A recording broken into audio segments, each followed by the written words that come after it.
শীতের সময় গরম গরম ভাতের সাথে ভর্তার কোনো তুলনাই হয় না।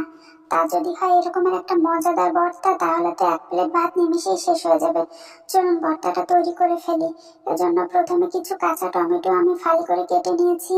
টমেটোগুলো ধুয়ে পরিষ্কার করে একটা কড়াইতে নিয়ে তাতে পানি এবং সামান্য লবণ দিয়ে ঢাকনা দিয়ে সেদ্ধ করে নিয়েছি। টমেটোগুলো খুব সুন্দর করে সেদ্ধ করে নিতে হবে।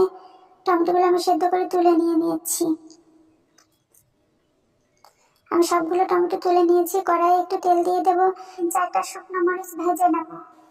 শুকনো মরিচগুলো ভেজে তুলে নিয়ে ওই তেলেই ভেজে নেব পেঁয়াজ, 3-4 কোয়া রসুন খুব সুন্দর করে ভেজে নেব। পেঁয়াজ রসুন ভাজা হয়ে গেছে, এবার তুলে নেব।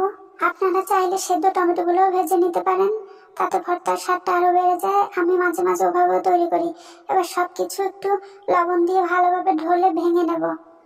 মরিচ, পেঁয়াজ, রসুন ভালোভাবে মেখে নেব।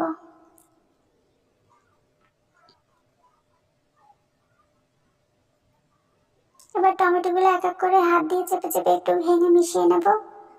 যেহেতু সেদ্ধ টমেটো, তাতে ভাঙতে কোনো সমস্যা হবে না। এবার খুব কষলে কষলে ভর্তাটা তৈরি করে নেবো। হাত দিয়ে ভর্তা মাখলে ভর্তার স্বাদ অনেক গুণ বেড়ে যায়। দিয়ে দেবো সরিষার তেল, ধনিয়া পাতা কুচি। এবার যেটা দেবো সেটা না হলেই নয়, 1 চিমটি চিনি। যেহেতু কাঁচা টমেটো হালকা টক টক হয়, তাই 1 চিমটি চিনি দিলে স্বাদের ব্যালেন্সটা হয়ে যাবে। খেতে অনেকটা মজার হবে। ভর্তা দিয়ে গরম গরম 1 প্লেট ভাত নিমিশেই শেষ হয়ে যাবে। এই ভর্তা এতটাই মজার হয়, একবার অবশ্যই তৈরি করবেন।